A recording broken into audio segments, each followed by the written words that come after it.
예, 오늘은 고난주간을 맞이하여서 우리 요한복음 13장 1절 2절 말씀을 같이 나누도록 하겠습니다. 같이 읽겠습니다. 유월절 전에 예수께서 자기가 세상을 떠나 아버지께로 돌아가실 때가 이른 줄 아시고 세상에 있는 자기 사람들을 사랑하시되 끝까지 사랑하시니라. 마귀가 벌써 시몬의 아들 가롯 유다의 마음에 예수를 팔려는 생각을 넣었더라. 아멘. 예, 드디어 십자가의 시간이 다가왔습니다. 예수님이 그렇게 기다리고 기다리시던 십자가에 올라갈 그 시간, 반대로 예수님이 영광을 받으실 그런 시간이기도 하죠. 1절은 그 때를 이렇게 말합니다. 유월절 전에 예수께서 자기가 세상을 떠나 아버지께로 돌아가실 때가 이른 줄 아시고, 13장 1절이 말하는 때는 유월절 전날입니다. 요한복음에 이 표현 때문에 큰 오해가 생겼습니다. 예수님의 최후의 만찬이 유월절 만찬이 아니라 유월절 전날의 평범한 만찬이었다는 주장이 생긴 것이죠. 그래서 예수님은 목요일 유월절에 체포당하시고 금요일에 돌아가시고 2박 3일 가장 짧은 사흘 동안 무덤에 계셨다는 전통적인 해석은 마태, 마가, 누가복음에 근거한 해석이고, 그런데 요한복음의 시간표에 의하면 하루가 땡겨진, 즉 수요일 유월절 전날에 체포당하시고 목요일에 돌아가시고 무덤에서는 꼬박 사흘을 다 채우시고 부활하셨다는 소위 성목요일설이 이 요한복음의 유월절 전에 이 표현 때문에 생긴 것입니다. 13장 1절의 유월절 전날이라는 이 표현을 어떻게 해석해야 할까? 요한복음과 공간복음을 시간표를 맞추어야 한다면 우리는 어느 성경을 기준으로 어느 성경을 땡겨 시간을 조절해야 하나? 아무래도 전통적인 성금요일설이 유력하죠. 그래서 저도 한때 이 성목요일설에 호감을 가지고 성목요일설을 빠졌던 제가 있는데, 하지만 여러분들에게 간단하게 단언하건대 13장 1절 2절까지만 유월절 전날 수요일이라고 해석하고 13장 3절부터 최후의 만찬이 기록되는데 여기서부터는 유월절 목요일로 해석하면 되겠습니다. 그러니까 13장 1절 2절은 수요일의 이야기고 13장 3절부터는 공간복음의 시간표를 따라서 유월절 목요일로 해석하는 것입니다.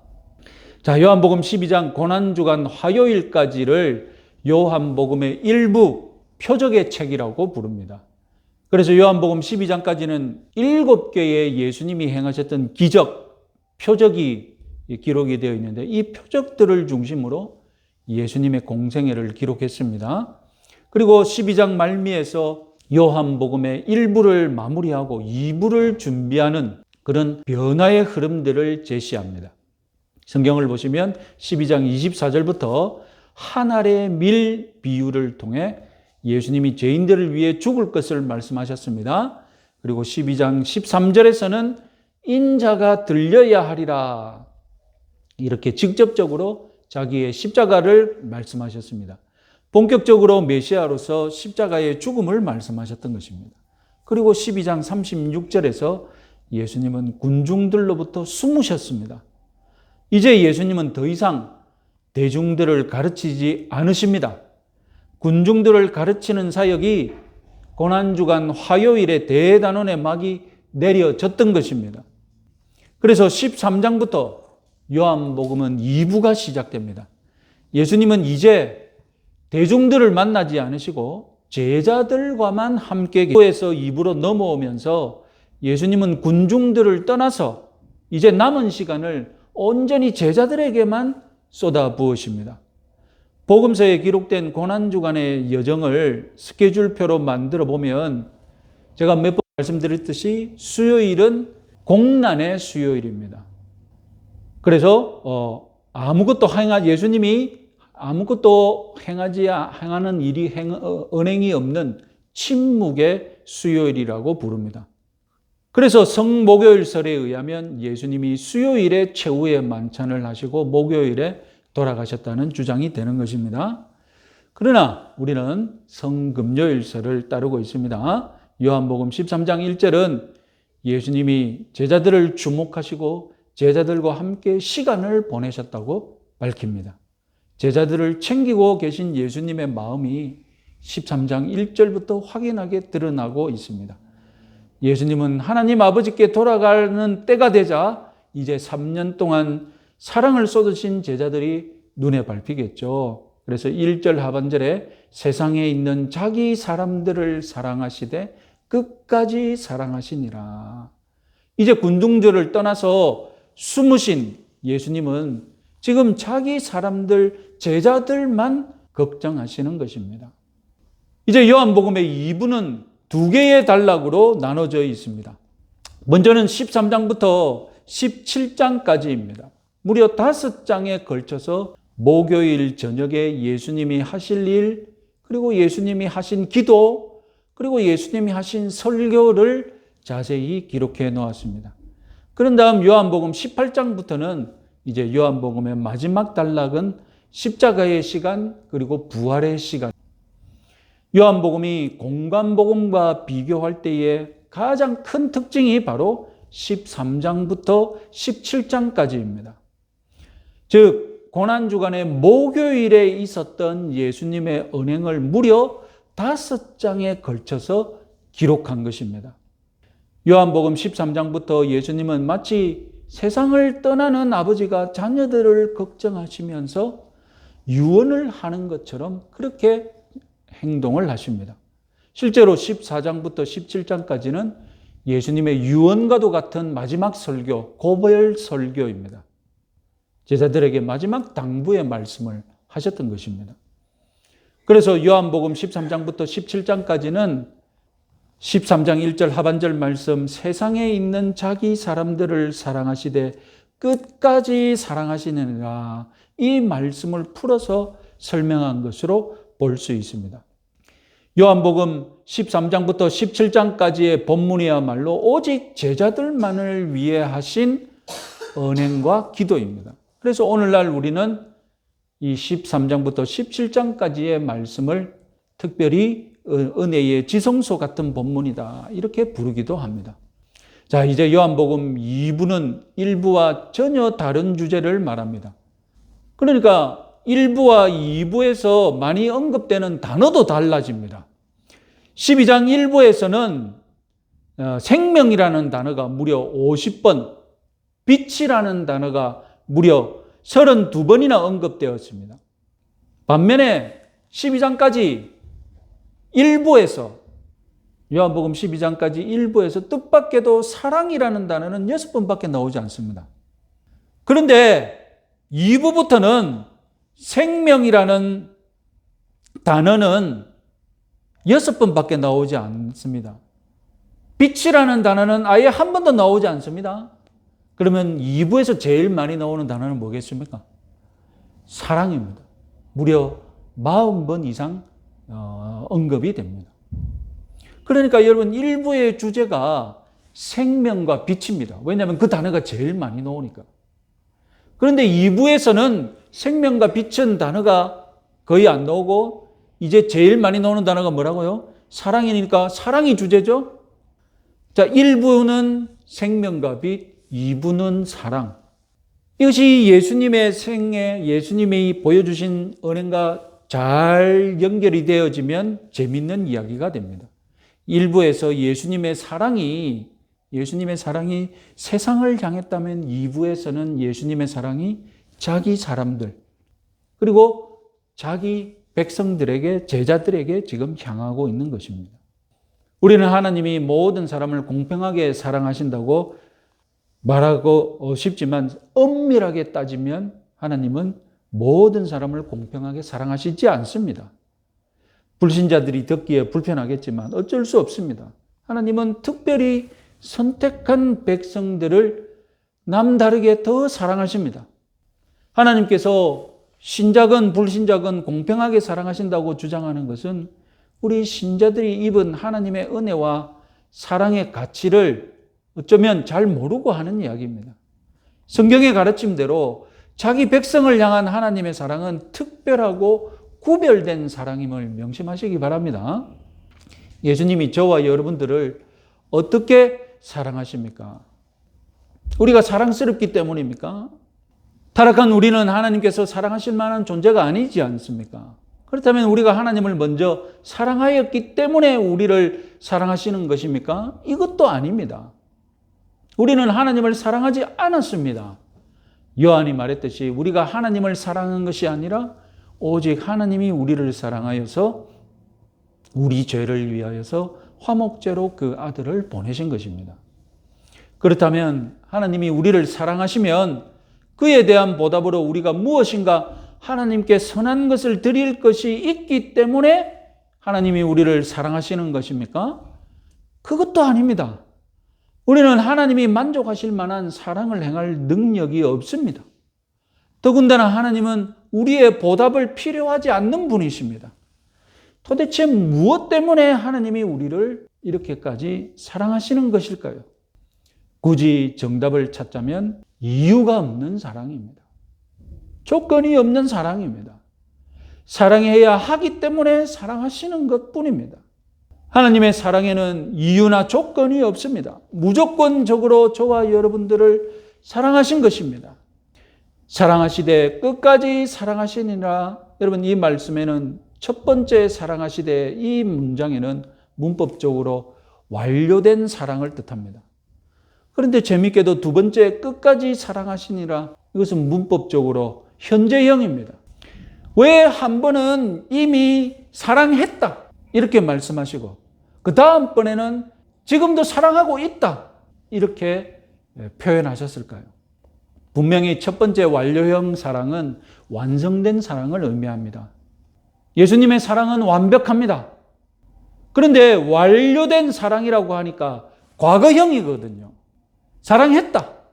이 과거가 되어버린 거예요. 그럼 앞으로 사랑 안 하는가? 이런 생각을 가질 수 있잖아요. 내가 너희들을 충분히 사랑했다. 완성했다. 내가 너희들을 충분히 사랑했고 그 사랑은 완전한 사랑, 완성된 사랑이다. 이렇게 표현해버리니 과거형으로 표현되었고 앞으로 어떤 사랑일지가 표현이 안 되었어요. 그래서 한 번 더 사랑을 표현하시는데 어떻게 사랑하십니까? 끝까지 사랑하고 있다. 이렇게 말씀하신 것입니다. 끝까지는 미래까지 계속되는 사랑입니다. 이 말씀은 우리 주님의 사랑은 과거, 현재, 미래를 통하여서 시간세계 끝까지 함께 하시겠다는 뜻이지 않습니까? 생각해보면 하나님께서는 태초부터 지금까지 우리를 사랑해 오셨습니다. 태초에 인간에게 가장 아름다운 지구를 주셨지 않습니까? 배은망덕하게도 우리는 하나님께 범죄했을 때 그때에도 하나님은 우리 인간을 구원하시려는 계획을 꾸준히 진척시켜 나가셨습니다. 드디어 성자 하나님이 그 사랑을 나타내시고 십자가로 확증하셨습니다. 바울이 말했듯이 우리가 아직 연약할 때에 그리스도께서 경건치 않은 우리들을 위하여 죽으셨습니다. 의인을 위하여 죽을 수도 있고 훌륭한 사람들을 위하여 용감히 죽을 수도 있으나 그리스도께서 우리가 아직 죄인 되었을 때에 우리를 위하여 죽으심으로 하나님의 사랑을 확증하셨는 것입니다. 십자가의 사건이 있은 지 2000년이 지난 현재 주님의 사랑은 어떻게 진행되고 있습니까? 우리를 위해 중보하고 여전히 우리를 위해 중보하고 사랑하고 계신 줄 믿으시기 바랍니다. 끝까지 이르는 것, 이것은 목표에 도달하는 것이고 최후까지 완성하시겠다는 뜻입니다. 예수님은 지금 자기 사람들, 우리들을 구원의 목표에 도달할 때까지 완전하게 사랑하시겠다고 약속하십니다. 예수님이 자기 사람들을 사랑하시되 끝까지 사랑하신다는 말씀, 여러분 이 붙잡고 고난주간에 깊이 묵상하시기 바랍니다. 자, 2절, 마귀가 벌써 시몬의 아들 가룟 유다의 마음에 예수를 팔려는 생각을 넣었더라. 이 고난주간의 수요일에 예수님이 제자들과 마지막 시간을 보내고 있을 때 고요 속의 태풍이라는 표현처럼 잔인한 음모가 진행되고 있었습니다. 13장 2절 가룟 유다는 수요일에 유대 종교 지도자를 찾아갔던 것입니다. 그래서 고난주간은 예수님이 아무 말씀 안 하셨다고 해서 침묵의 수요일인 반면에 가룟 유다와 유대 종교 지도자들이 음모를 꾸몄기 때문에 배반의 수요일이라고도 부릅니다. 이미 요한복음 11장 57절에서 이런 일이 있었습니다. 같이 한번 읽어보겠습니다. 이는 대제사장들과 바리새인들이 누구든지 예수 있는 것을 알거든 신고하여 잡게 하라 명령하였음이라. 예수님이 사라지셔서 신고령이 내려졌던 것입니다. 누구든지 예수 있는 것을 알거든 신고하여 잡게 하라. 이 미끼를 누가 덥석 물은 것입니까? 가룟 유다가 물은 것입니다. 신고령을 내린 유대 종교 지도자들도 설마 예수님의 제자가 신고하러 올 줄은 예상하지 못했을 것입니다. 아시다시피 원래 유대 종교 지도자들은 6월절 이 명절 기간에 예수님을 체포하지 않기로 결정했었죠. 그런데 가룟 유다가 나타나서 내가 예수 있는 것을 알려줄 테니 내가 가자 하면 체포하러 가시오. 그래서 이제 날짜는 누가 정하게 되어버렸습니까? 가룟 유다가 정하게 되어버렸습니다. 우리가 깊이 생각해 봐야 할 점은 마귀가 유다의 마음에 악한 생각을 넣었다는 이 표현입니다. 이 문장을 우리는 주의해서 해석해야 할 것 같습니다. 기록된 그대로 문자적으로 해석할 경우 가룟 유다의 배신은 전적으로 마귀 책임으로 돌려집니다. 가룟 유다는 그런 생각이 없었는데 가룟 유다는 그냥 예수님 제자로 잘 생각이었는데 난데없이 마귀가 악한 생각을 집어넣었기 때문에 그러면 책임은 다 마귀 책임이고 가룟 유다는 책임이 없어지는 것이죠. 우리가 생각하고 행동에 옮기는 모든 악한 것들이 마귀가 집어넣었기 때문에 여러분 그렇게 일어나는 것입니까? 우리를 죄짓게 하는 그 악한 것이 외부에서 우리 속으로 들어오는 것입니까? 그러나 예수님은 이 문제에 대해 마태복음 15장 16절에서 20절 분명하게 말씀하신 바가 있습니다. 마태복음 15장 16절에서 20절 우리 같이 한번 찾아서 읽어볼까요? 신약성경 25페이지입니다. 마태복음 15장 16절에서 20절 같이 읽겠습니다. 25페이지. 입으로 들어가는 모든 것은 배로 들어가서 뒤로 내버려지는 줄 알지 못하느냐. 입에서 나오는 것들은 마음에서 나오나니 이것들이야말로 사람을 더럽게 하느니라. 마음에서 나오는 것은 악한 생각과 살인과 간음과 음란과 도둑질과 거짓 증언과 비방이니 이런 것들이 사람을 더럽게 하는 것이요 씻지 않는 손으로 먹는 것은 사람을 더럽게 하지 못하느니라. 자, 만물보다 심히 부패한 것이 우리 인간의 마음입니다. 우리는 악한 마음에서 우리의 이 악한 마음에서 우리의 범죄가 나오게 된다는 것이 예수님의 가르침입니다. 그렇다면 악한 것이 나오는 출처는 두 가지죠. 하나는 우리 안에서 우리의 마음에서 악이 나오는 것이고 또 하나는 무엇입니까? 밖에서 사탄이 마귀가 악한 생각을 던져져 심어주는 것이고 우리 안과 우리 밖에 악의 출처가 두 개가 있는 것입니다. 자, 마귀가 가룟 유다에게 악한 생각을 넣었다는 표현, 단순히 가룟 유다가 악한 생각을 가졌다는 말을 비유적으로 표현한 것이 아닙니다. 그렇다고 순결한 유다의 마음에 전적으로 마귀가 예수님을 팔려는 생각을 집어넣었다는 표현도 아닙니다.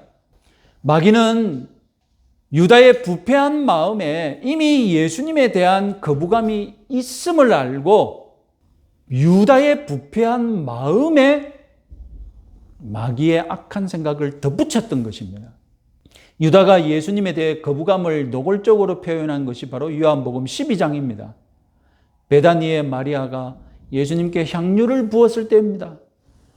유다는 그때 향유를 300데나리온에 팔아서 가난한 자들에게 주어야 한다고 화를 내면서 말했지 않습니까? 그러나 성경은 유다가 가난한 자들을 생각함이 아니라 돈을 훔쳐가려고 했다고 밝히고 있습니다. 유다는 이미 일찍부터 예수님과 제자들의 살림을 빼돌리고 있었던 도둑이었기 때문입니다. 300데나리온이 자기 손에 들어왔으면 적어도 10%, 30데나리온 정도는 내가 쉽게 빼돌릴 수 있었을 텐데, 이 안타까움, 이 분함, 그래서 자기 손에 들어올 300데나리온이 그냥 예수님의 몸에 부어지는 그 모습을 보고 마치 자기 돈이 빼앗기는 것처럼 화를 냈던 것입니다. 이런 유다에게 마귀는 예수님을 신고하여서 빼앗긴 너의 돈, 지금 예수님 몸에 부어진 너의 몫을 찾으라고 악한 생각을 집어넣어 줬던 것입니다. 안 그래도 자기 돈이 빼앗겨서 씩씩거리고 있는데 불현듯 자기 머릿속에 무엇이 떠오른 겁니까? 그 돈을 회수할 방법. 신고령이 떨어졌지. 내가 신고령을 따라서 우리 스승을 팔아먹으면 내가 돈을 회수할 수 있겠네. 그래서 그는 유대 지도자들을 찾아가서 은 30을 요구했던 것입니다. 여러분, 가룟 유다를 우리가 반면교사 삼을 경우 신자인 우리가 어떻게 악한 생각을 하여서 실천에 옮기게 되는 그런 과정에 관하여서 우리는 두 가지 정도 생각해 볼 수 있습니다. 먼저 마귀는 우리의 평소 행동이나 습관과는 상관없는 악한 것으로 느닷없이 우리를 유혹할 수 있습니다. 그런 갑작스런 악한 생각에 신자들은 쉽게 얽어매여져서 죄를 짓기도 합니다. 그래서 우리는 느닷없이 악한 생각이 갑자기 들어올 때 이것은 마귀가 집어넣은 것이라는 즉각적인 각성과 경계심을 가져야 합니다. 그러나 마귀가 더 효과적으로 사용하는 방법은 무엇입니까? 바로 우리들의 약점을 찾는 것입니다. 아무리 경건한 사람일지라도 자신이 좋아하는 취미생활이 있고 평소에 집착하는 어떤 대상이 있고 그리고 고집이 센 것, 화를 잘 내는 것, 잘 삐지는 것, 그런 우리 심정의 여러 가지 약점을 마귀는 가만 놔두지 않는 것입니다. 천하의 가장 부패한 것이 우리의 마음이기 때문에 우리의 마음은 언제나 악한 것을 품을 준비가 되어 있습니다. 마귀는 그런 습관이나 생활에 자연스러운 악한 생각을 묻혀서 우리에게 던져주는 것입니다. 가룟 유다의 경우 그는 평소에 도둑이었고 돈 때문에 예수님을 따라다녔던 인물입니다. 평소에 그런 생활 때문에 마귀는 쉽게 예수님을 팔 생각을 유다에게 집어넣었던 것이고 유다는 그 생각을 따라갔던 것입니다. 우리는 마음이라는 것이 구체적으로 어디에 있는지 그리고 어떻게 작동하는지 정확하게 모릅니다. 그렇지만 마음이라는 것이 그 무엇이든 간에 가장 소중하다는 것 우리는 다 인정하고 있습니다. 마음 먹기에 달렸다는 말이 괜히 있는 말이 아닙니다. 성경에 비유하는 대로 우리는 마음을 지키기 위해 기도해야만 합니다. 우리가 마음이라고 여기고 기도한 것이 무엇이건 간에 전능하신 하나님은 우리가 마음이라고 여기고 간구한 것을 알아서 지켜주실 줄 믿으시기 바랍니다. 우리의 부패한 마음은 오늘도 폭발하여서 터져나갈 기회를 틈틈이 노리고 있습니다. 그리고 우리 마음 밖에서 사탄 마귀는 우리의 이 부패한 마음을 터뜨릴 폭탄을 언제든지 던질 준비를 하고 있는 것입니다. 우리의 습관, 천성, 기호, 취미, 그 모든 것들이 이 부패한 마음이 터져나올 때를 노리고 있는 것인 줄 믿으시기 바랍니다. 우리가 항상 기도해야 되는 제목, 다름 아니라 우리의 마음을 지켜달라는 것입니다. 마음을 빼앗기면 우리의 몸을 빼앗깁니다. 우리의 몸을 빼앗기면 우리의 영혼도 빼앗깁니다. 마귀는 우리의 부패한 마음이 터져나올 기회를 노리고 있고 때로는 못 먹는 감 찔러본다는 듯이 악한 생각을 갑작스럽게 던지기도 합니다. 여러분, 의미심장하게도 1절과 2절은 아무런 구분 없이 마치 여러분 한 구절처럼 사용되었습니다. 우리를 끝까지 사랑하시는 이 하나님의 사랑과 우리의 부패한 마음이 동일한 시공간에 동시에 존재하고 있는 현실을 보여줍니다. 그래서 1절은 하나님이 우리를 끝까지 사랑하신다고 하는데 느닷없이 자연스럽게 2절은 마귀가 우리 마음에 악한 생각을 던져주는 현실이 같이 기록되어 있는 겁니다. 바꿔 생각하시면 우리를 사랑하실 때 끝까지 사랑하시는 하나님이 우리 부패한 마음을 어떻게 하고 계십니까? 우리 부패한 마음을 역시 보호하시고 지켜보호하시려고 애쓰시고 계신다는 것으로 우리가 볼 수도 있겠죠. 하나님의 무한한 사랑을 힘입어서 이번 고난주간도 여러분들의 마음을 지켜서 여러분의 몸과 영혼 모두 하나님께 헌신하시는 그런 고난주간 되시기 바랍니다.